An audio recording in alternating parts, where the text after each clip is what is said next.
My wife, Laura, is an airline pilot, a job that always seemed incredibly glamorous to me.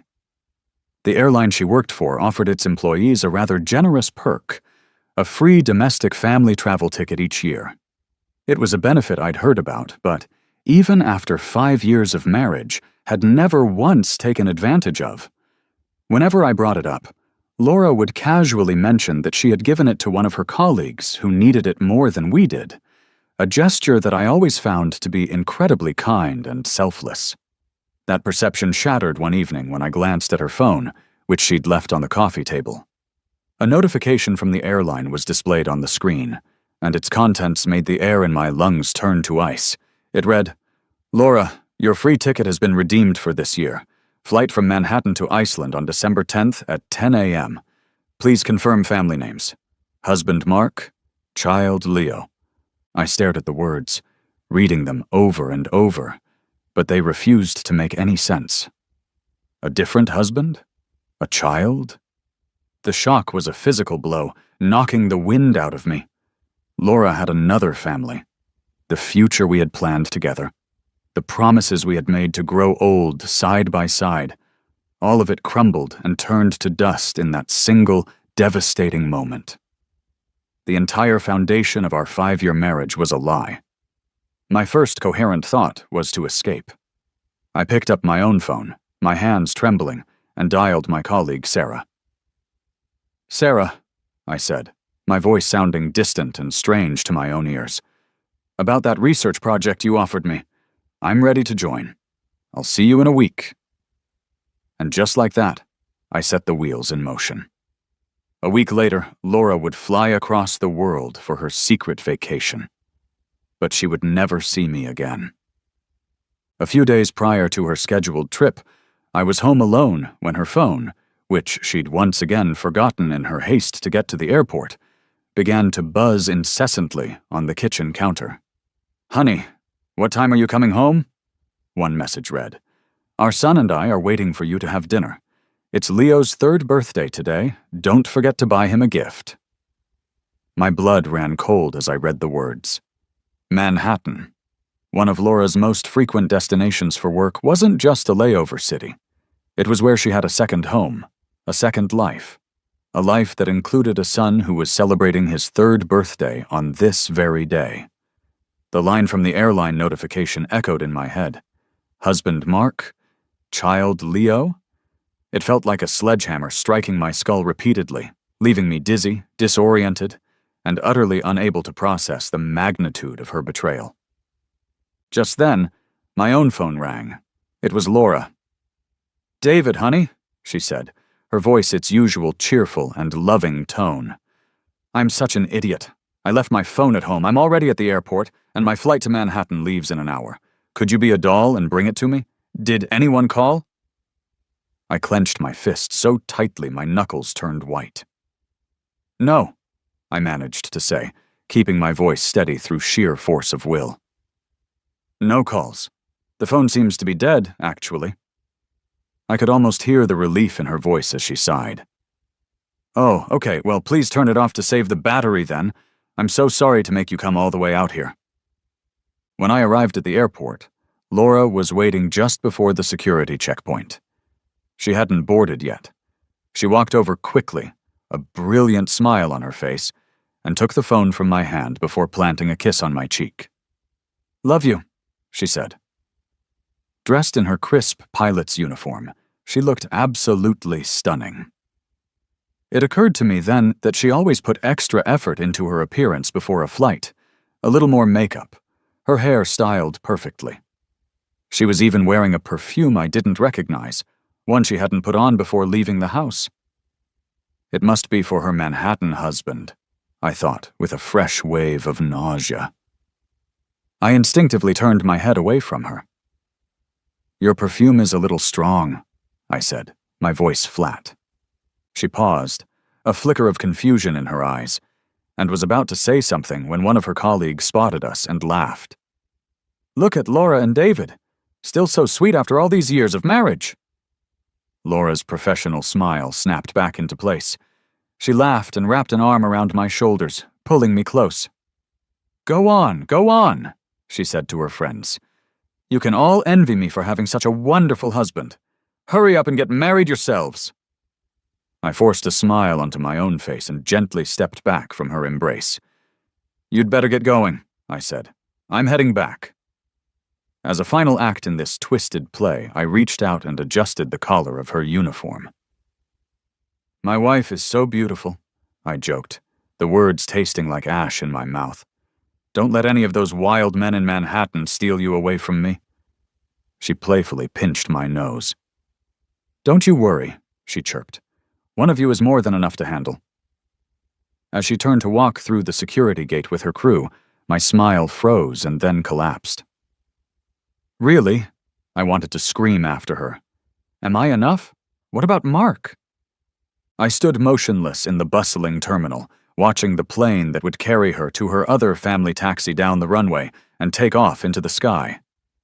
Once it was out of sight, I pulled out my own phone and, with a deep breath, logged into her social media account. I felt a pang of guilt, remembering the implicit trust we had shared over the years. We never checked each other's phones. She had casually given me her passwords long ago, certain I would never snoop. But that trust was built on a foundation of love. And now that I knew the love was a lie, all bets were off. The first thing I saw was her list of top chats. The profile picture at the very top was labeled husband. It wasn't me. It was a smiling, handsome man I now knew was Mark. I clicked on his profile and was greeted by a family photo. There was Laura, beaming, with a charming man holding a little boy who had her same eyes and nose. A memory surfaced, sharp and painful. Shortly after we were married, I had brought up the idea of having children. I remember how she'd responded, her voice full of sweet concern. "Oh, David, having a baby will completely ruin my figure. And the pain of childbirth. Wouldn't you hate to see me hurt? Let's not have kids for a while. I want all of your love, just for myself." It had sounded so romantic at the time, so loving. Now I saw it for what it was. Poison wrapped in sugar. She didn't want to ruin her figure for me, and she certainly didn't want my child. She already had one with someone else. Her chat history with Mark was a novel of affection and domesticity. "Honey, I'll be home Wednesday night at 10. I'm craving your usual soup," one of her messages read. Mark's reply came moments later. "The soup's already in the pot, and I'm already in bed." The Monday after that, she had reminded him, "Don't forget Leo's kindergarten sports day." His own social media page was a curated gallery of their happy family moments. Photos from sports days, romantic dinners, and sun-drenched beach trips. The most recent post was from Mark, a picture of the three of them smiling. The caption read, "Leo is starting school soon. When are you going to divorce him? I don't want my son to not have his mother on the school registry." Beneath it, I found Laura's reply. "Don't worry, honey. I'll divorce David before Leo starts school. It's just, he donated bone marrow to my mom last year. The doctor said the next couple of years will be critical, and her condition is still unstable. I just want to wait until she's stable first." The world began to spin violently. I stumbled through the terminal, found a restroom, and retched into a toilet until there was nothing left, my vision blurring from the strain. Someone gently handed me a wad of tissues and helped me to a bench just outside. "Are you okay, sir? Are you here alone?" a kind voice asked. I covered my face with the tissues and sobbed uncontrollably. "My wife," I choked out between gasps. She passed away." In that moment, it felt true. The woman I loved was dead. The moment I discovered she had another home, another life, everything around me faded into a silent, black and white film. I couldn't hear the airport announcements, couldn't feel the cool tile of the bench beneath me. There was only a vast, echoing emptiness inside. I eventually gathered what little strength I had left, my body still trembling. I saved Mark's profile photo, screenshotted their entire chat history, and then logged out of Laura's account. I sat there in the airport for what felt like hours, completely drained, unable to even stand. I couldn't wrap my head around how the person who kissed me and told me she loved me every single day could lead such an elaborate, hidden life. To all our friends and family, Laura was the picture of a devoted, loving wife. But behind that facade, she was someone else entirely. Based on their son's age, she and Mark had been together for at least 4 years, which meant she had started cheating on me not long after we said our vows. Laura and I had met on a flight. She was the pilot, and the moment she stepped out of the cockpit, it felt like a scene from a romantic movie. We fell in love at first sight and got married in a whirlwind ceremony that surprised everyone we knew. Many of our friends thought we were being too impulsive, that it wouldn't last. But for 5 years, we proved them wrong, living in what I believed was a state of newlywed bliss. Then, last year, her mother was diagnosed with leukemia and was in desperate need of a bone marrow transplant. Our entire circle of relatives and friends got tested for compatibility, but in the end, I was the only match. I remember Laura crying, kneeling in front of me, begging, "David, please save my mom." I loved her more than anything. Of course, I would do it for her. I readily agreed and donated my marrow. The doctors warned me that due to my own health history, the procedure would leave my immune system significantly weaker than normal. When I woke up from the surgery, Laura was there, having just gotten off a plane and rushed straight to the hospital. She held my hand, her face pressed against my palm, tears streaming down her cheeks. "David," she whispered, "marrying you is the luckiest thing that has ever happened to me. I swear I'll be good to you for the rest of my life. I will never let you down." It seems now that the truth behind that deeply emotional scene was that she had just crawled out of Mark's bed and flown back to put on a show for her other husband. She hadn't chosen to divorce me yet because I still had value. Her mother's illness could relapse at any time, and they needed a convenient, pre-approved bone marrow bank close by. I don't know how I managed to drive myself home. I just sat in the dark, silent house until my phone rang, shattering the quiet. It was Laura, her voice sounding so sweet and soft from 1,000 miles away. "Honey, I just landed in Manhattan. Don't forget to go to bed early and have a glass of warm milk." Then I heard it. A child's voice in the background, clear as day. "Mommy," it chirped, followed by a gentleman's voice soothingly saying, "Leo, come to Daddy." I gripped the phone, my knuckles white. "I thought I heard a kid call you Mom," I asked, my tone deliberately casual. She laughed it off, a smooth, practiced sound. "Oh, that? I just got to the hotel and was checking in. It was the child of some other guest. Okay, I'm heading to my room now. Good night, love you." After she hung up, it felt like my heart was being physically yanked from my chest. I could picture her so clearly on the other side of the country, enveloped in the warmth of her blissful family of 3. I had once dreamed that we would have a child together, a little boy or girl with Laura's big eyes and high nose, who would call us Mom and Dad and hold our hands. Now, I knew that dream was dead, and all I had left was myself. I created a new social media account and sent a friend request to Mark using a generic name. He accepted almost immediately. His update for the night was already posted. A happy family of 3. It was a collage of 9 photos showing Laura with him and their son. There was a birthday cake, beautifully wrapped gifts, a perfect portrait of a warm, enviable family life. As I scrolled down, I saw the people who had liked the post. My breath caught in my throat. Several of Laura's co-workers were among them, including the very woman who had told me at the airport just hours ago how much Laura loved me. So they all knew. Everyone knew she had another family, and I was the only one who had been kept in the dark. I felt like the world's biggest fool. How could they all watch me live this lie, so foolishly happy and completely oblivious? In a fit of rage, I hurled my phone against the wall. Why did my heart still ache for a woman capable of such cruelty? When I finally regained some semblance of composure, The sun was beginning to rise. I picked up my shattered phone and made a call. "Sarah, about your research group's offer. If I agree to join now, would it still be on the table?" I could hear Sarah practically jump for joy on the other end of the line. "David, you'll join us?" A humorless laugh escaped my lips. "Yes, I want to join. I'll see you in a week, Sarah." When Laura returned the next day, she came bearing gifts, setting a small, elegant box in front of me. "Honey, I picked out this watch just for you. Do you like it?" I didn't bother opening it. I already knew what it was.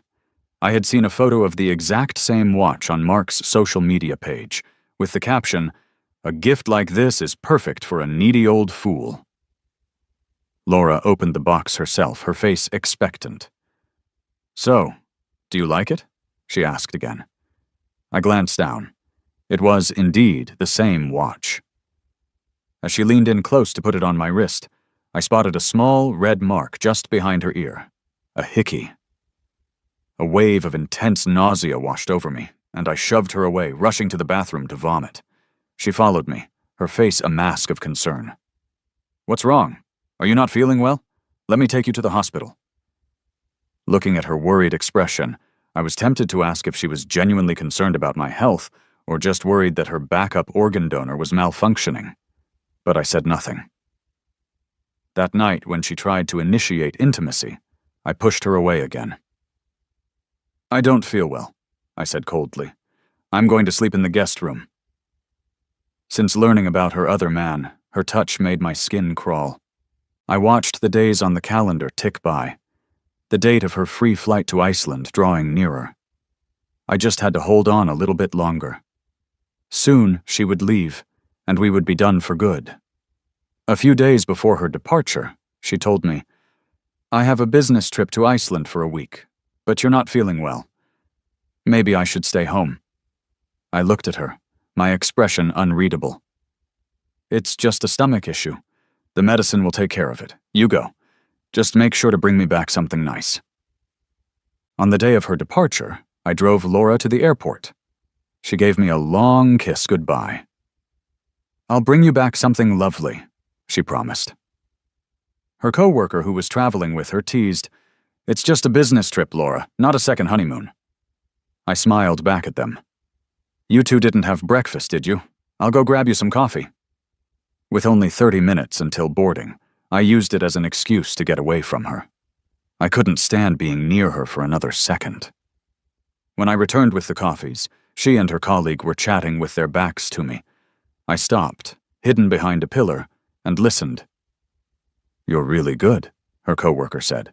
"Fooling David with a business trip while you're actually going on vacation with your other man and kid? But seriously, how has he not caught on after all these years? You've kept this under wraps so tightly." Laura chuckled, a sound that made my blood boil. "David's got eyes only for me. He loves me to death. It would be impossible for him to even suspect I have someone else. Just help me keep it quiet for a little while longer. Don't forget, he did save my mom's life, and I don't want people calling me ungrateful." Her colleague laughed. "Don't you worry. We've helped you hide it for years. You can trust us. But Michael is really clueless, isn't he? His wife spends half the week with another guy, and he doesn't notice a thing. My feet felt like they were encased in cement." I dragged my heavy legs over to them, handed them the coffee, and said my goodbyes. I dropped her off at the security gate, stepped back with a polite smile, and said, "I have a surprise for you. You'll see it when you get back. Goodbye, Laura." She looked at me, puzzled, as if sensing something was off. "Why are you using my full name? What are you up to now?" she asked, a hint of suspicion in her voice. "All right, well, I'll be back as soon as the trip is over. I love you." The first day after she left, I began to methodically pack my things. Just some essential clothes and important documents. Everything else was just stuff. On the second day, I called in a professional cleaning company and had them wipe away every trace of my existence from that house.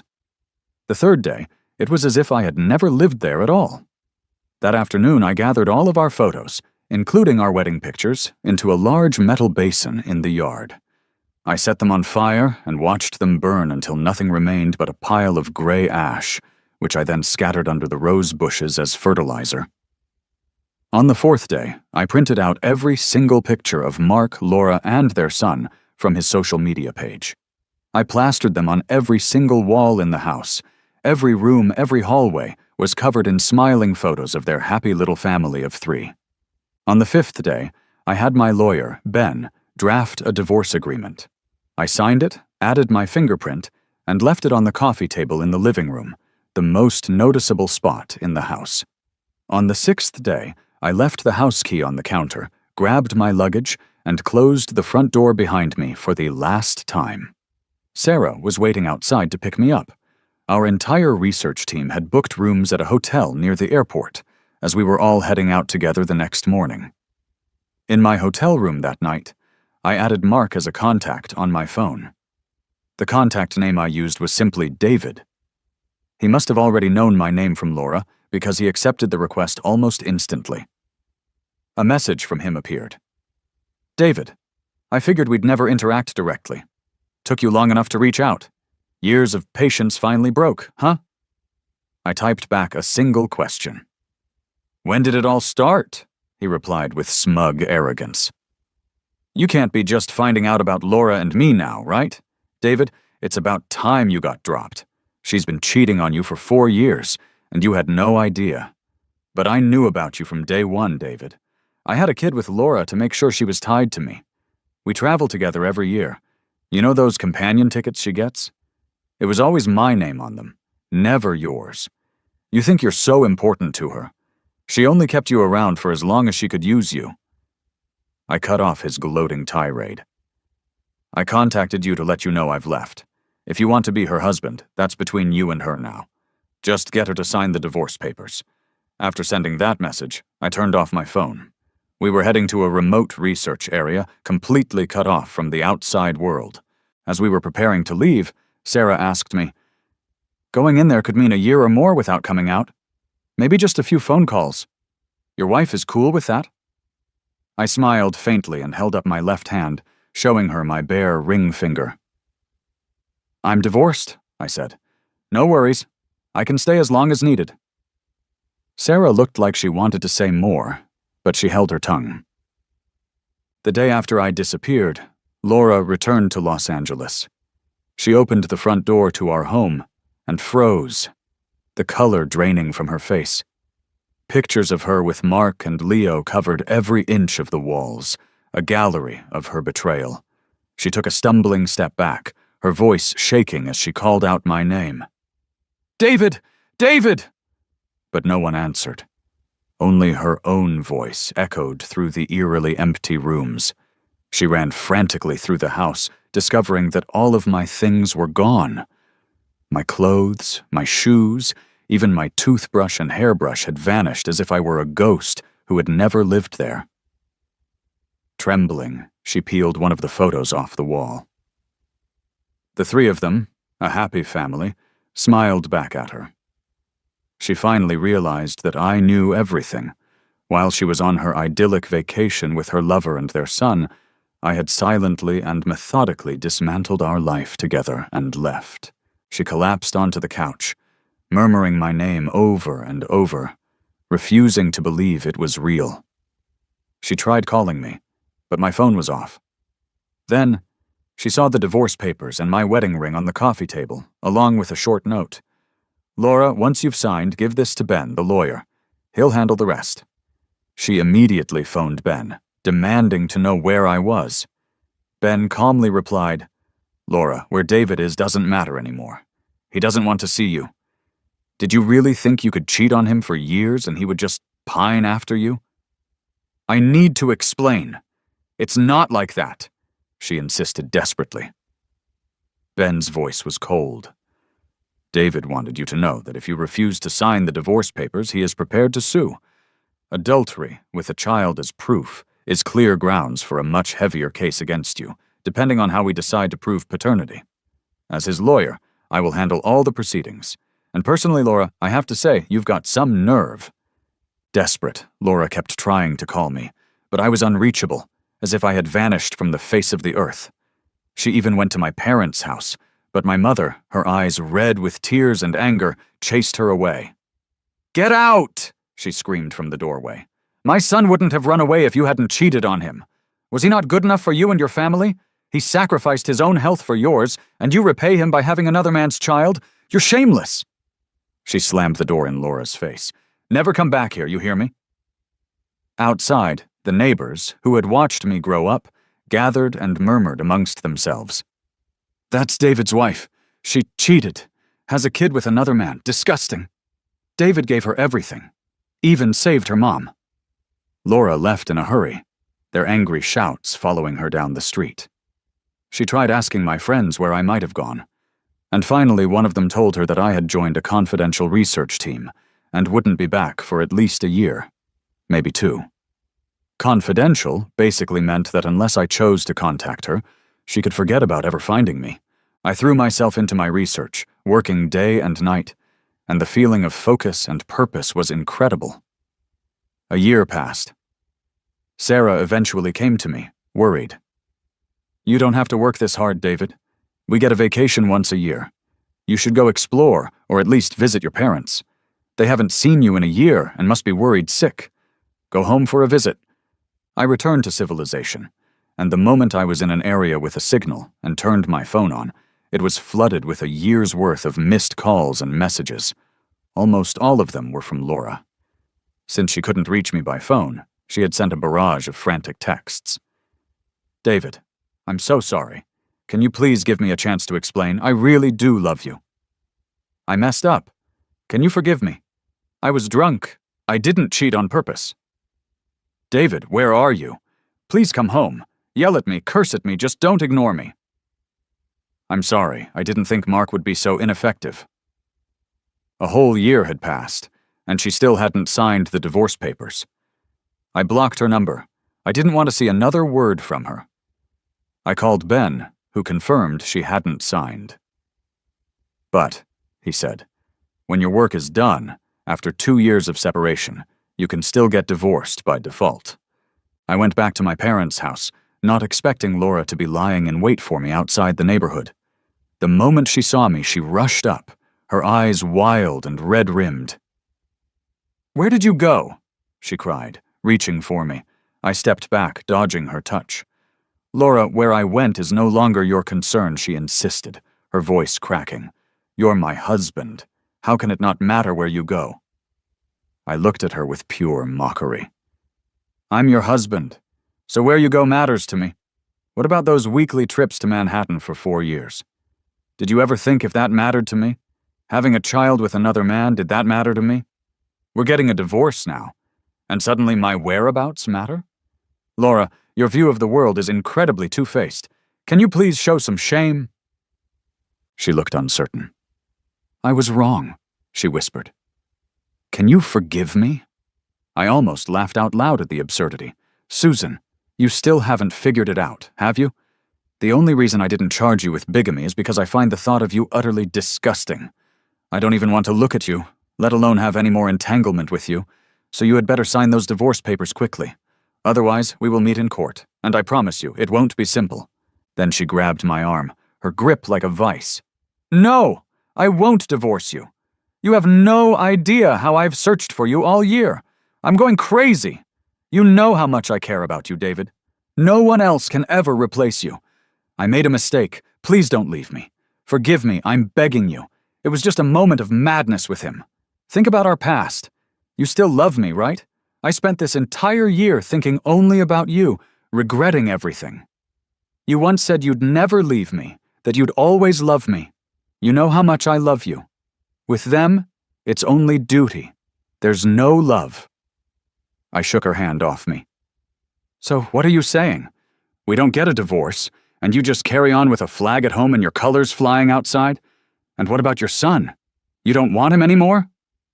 She murmured, "I swear I'll cut all ties with them. I promise I won't see them again unless you allow it. Just give me another chance." Suddenly, a bag hit her from behind.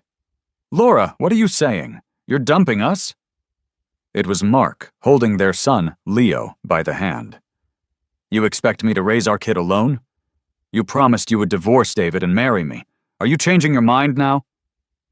Laura clearly hadn't expected them to show up. Leo clung to her leg, his little face streaked with tears. "Mommy, are you leaving me and Dad? Why don't you want Jack anymore? Didn't you say you love me and Dad the most? You promised to marry Dad and that I could carry the rings?" Laura gently tried to push the boy away. "Leo, go with Daddy now. Mommy will explain later." I chuckled at the unfolding drama. "Laura, you're disgusting. I have never seen someone so utterly shameless." She grabbed me again, shaking her head frantically. "David, I already told him I'm breaking up with him. I won't divorce you. I won't sign. Hit me, curse me, I don't care, I won't sign." Mark yelled, "David, don't be fooled by her. She won't divorce you because her mom's leukemia came back. She needs your bone marrow again." At his words, Laura went completely still, her face turning a ghastly shade of pale. I sneered at her. "So that's it, isn't it, Laura? You won't divorce me because you want another transplant from me." I took a deliberate step back from her. "Well, guess what, Laura? I'm sick this time. And I have a new lover. I'm not going through that agony for you or your family ever again, so no more transplants." Laura was livid, her eyes blazing. "Sick? What kind of sick? We've been apart for a year. How did you get sick? Are you hiding something, David? Where is your shame?" I smiled coldly. "Isn't it fair? You had a child with someone else while we were married. I found some peace and success while you were gone. You felt no shame cheating on me. But now I should be ashamed? This is my choice, and it has nothing to do with you." She lunged at me, grabbing my shirt. "It doesn't matter. I forgive you. Let's just start over. I love you. I won't meet with Mark anymore." I shoved her away forcefully. "Laura, where is your limit? Where is your dignity? I won't let you or anyone else touch my body. I protect myself.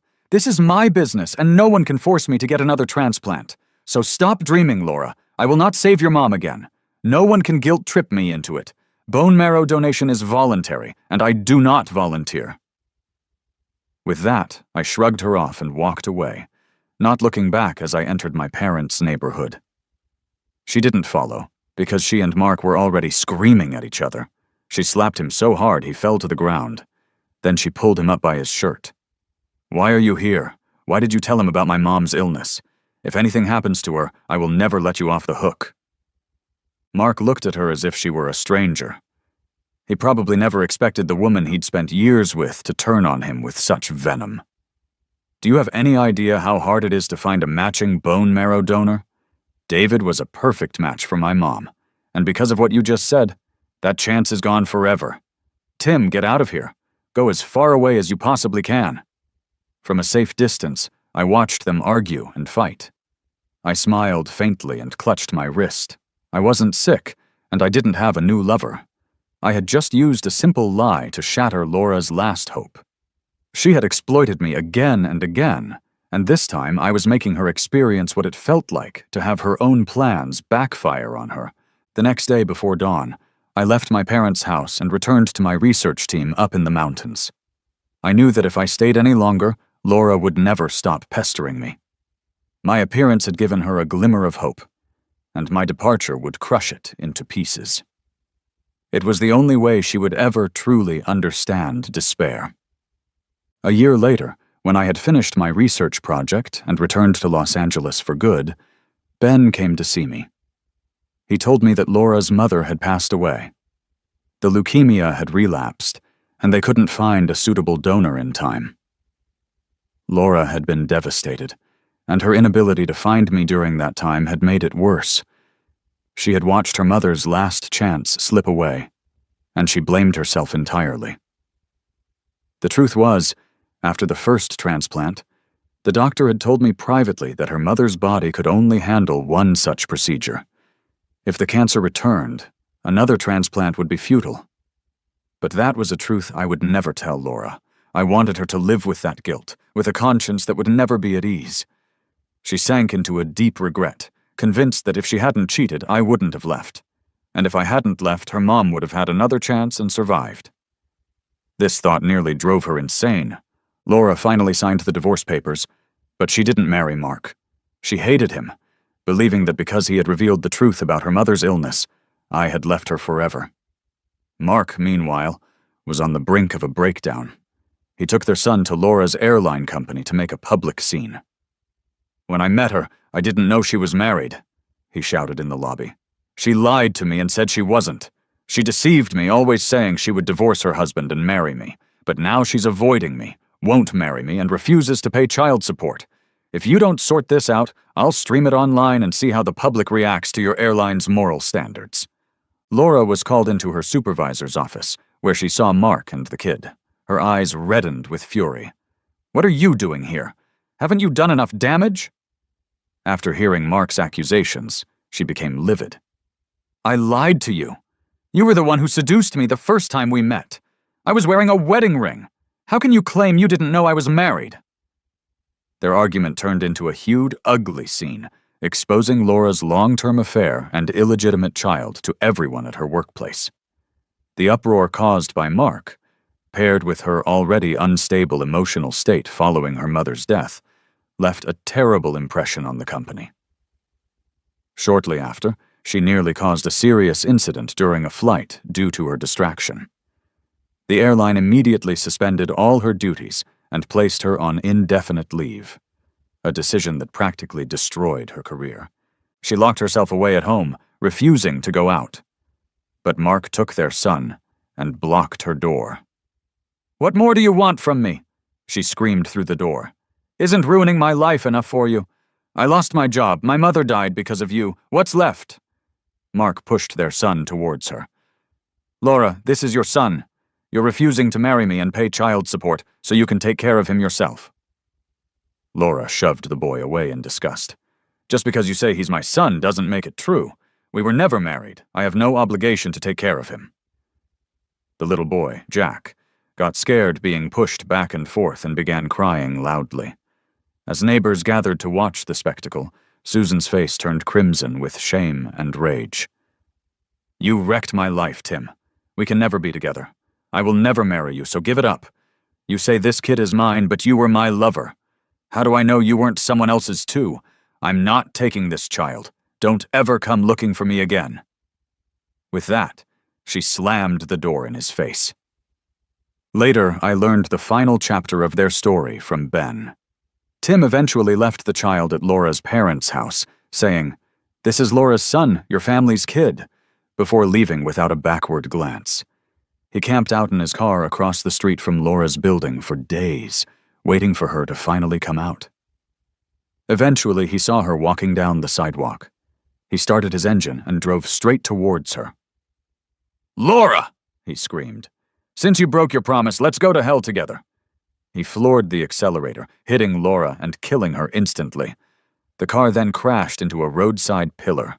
He was taken to the hospital, but they couldn't save him. I heard the news just as I was about to lead a new research project team to another remote location. I smiled faintly. Such messy, dramatic love stories meant nothing to me anymore. With my luggage in hand, I walked towards my waiting team, ready to start a new journey and leave the ghosts of my past behind for good.